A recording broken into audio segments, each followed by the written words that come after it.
Abazirwanako wamu n'abaana b'abazirwanako abaafa mu disitulikiti y'Empigi bawanjagidde President Museveni abalowoozeeko abaweebwe bye yabasuubiza olw'amaanyi ge bassa mu kununula eggwanga lino. Amir Salingo n'omutabani w'omulwanyi Haruna Ssenyonjo olunaku lw'abazira olujaguziddwa olunaku olwaleero alumazeeko akola bulungi bwansi mu katale aka Central Market Empigi ng'onatotodde ye n'ab'eŋŋanda ze bye bayiseemu bukyanga kitaabwe ava mu bulamu bw'ensi eno nga n'obuyambi President Museveni bwe yabasuubiza n'okutuusa kati tebubatuukangako. Awezezza emyaka 3 mu ttaka neffe ebyaffe byonna byagenda. Akataka ke tulina akanene abaana 3 kali 5 kwa 3 ne wana Empigi mu tawuni wendi ku banka wenkuliza emikolo abaafunawo ebyapa baapimawo kiro. Nsaba gavumenti mu kusooka otujjukira n'emidaali etununulire ebintu by'abakitaffe. Asabye gavumenti ebayambe bafunire ebimotoka ebisomba kasasiro nabo basobole okweyagalira mu ggwanga kitaabwe lye yalwanirira. Tujja kuba basanyufu. Haruna yafiira ku mulimu, yafiira butoolo. Ate ye Ssaalongo Moses Kalyango nga yali mulwanyi agamba nti azaasuubizibwa ebintu bingi omuli ne tractor wabula nga byonna byayimirira ng'agamba nti omugenzi Kano Kasirigwa nga ye yali amuyambako okubisaba bwe yafa byonna ne bisirika. Bwento bwe navaamu mu kintu kino nga kiwereddwa akantu konna olw'obutasoma bwange. Buzungu lwali tono naye obumanyi nalina bungi.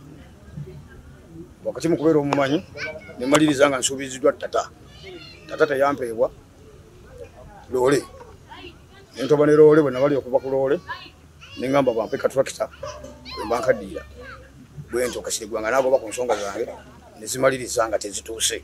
Yabadde ssentebe w'abazirwanako okumala ebisanja 3 Badru Sekyanzi Mulindwa agamba nti olunaku luno bwe lutuuka abalwanyi baba basanyufu olw'eggwanga eryanunulwa ng'onasabye banne okuba n'essuubi wamu n'okuba abagumiikiriza ng'abo abatafunye emidaali baakugifuna omwaka ogujja. Kubanga ffe eggwanga lyaffe bwe liba nga tulaba nga tukyaliwo nga ne bye twalwanirira byebyo bye tulaba kirungi. Era nze sirinamu kwemulugunya, sinnafuna mudaali. Naye ndi mumativu nti omudaali n'omwaka ogujja bajja gaba emidaali n'emyaka egiddako gyonna bajja gaba emidaali nange omudaali nja gufuna. Babakulembeze mu kitundu kino wamu n'abatuuze baliko bye boogedde ku lunaku luno engeri gye lukuzibwamu ne bawa gavumenti amagezi ku ngeri gy'erina okulukuzaamu. Abantu bonna bakeera Mpigi. Tereza, anti gwe Tereza, tata wange yakola kino, tata wange yakola bwati, nze wange yali house girl, ewuwe, kati ate abafuna ssente mu linnya lyange, oba eri atata wange, ate bali walala, nembuuza. Nti kakati bo be balwana nabo, kibagamba tebakyajjukira nti balwana nabo, obwenkanya nsaba bubeewo, ebituufu bigende mu bantu abatuufu. Tukyuseemu mu nteekateeka y'olunaku luno tukole nnyo ebintu ebyo nga tuyambira ddala abo abaazirwanako. Mu bitundu byaffe bino osanga abantu abaazirwanako nga tasobola kufuna kikumi kibula kabiriiti. Mu ngeri y'emu n'abakyala mu disitulikiti ey'Emityana bakuzizza olunaku lw'abazira ng'omugenyi omukulu abadde Reverend Agnes Kisakye ng'onasabye bakyala banne okuba abawulize eri abaami baabwe n'asaba n'abakyala okukomya okwesuulirayo gwa Nnaggamba ku buvunaanyizibwa bwabwe. Kubanga abakyala abandi tebakyawulira olw'ensonga ezitali zimu okufuna ku nsimbi n'ebintu ebirala ebizzeewo bibagaana okuwulira. Naye twekubiriza okugamba nti tuddemu tuwulire abaami baffe ate n'abaami bakubirizibwa okwagala bakyala baabwe. Ye Reverend Venerable Frederick Kironde nga yasumba ekkanisa eya Busimbi Church of Uganda asabye abazadde okuwa abaana baabwe obudde nga yemu ku ngeri gye banaabafuulamu ab'omugaso mu nsi ng'agamba nti abazadde obudde obusinga babuwa mirimu olwo ne beerabira abaana baabwe.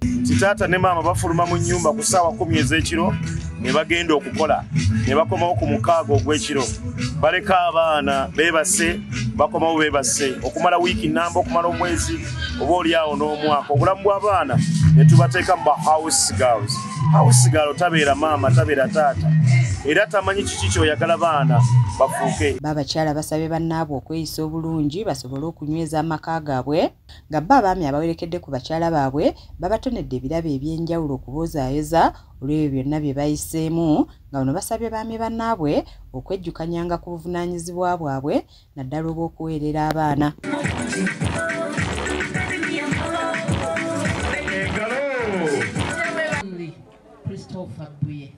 Zawedde Hindu ne Ronald Care be bakusakidde eggulire lino ku lwa KSTV Agaleero.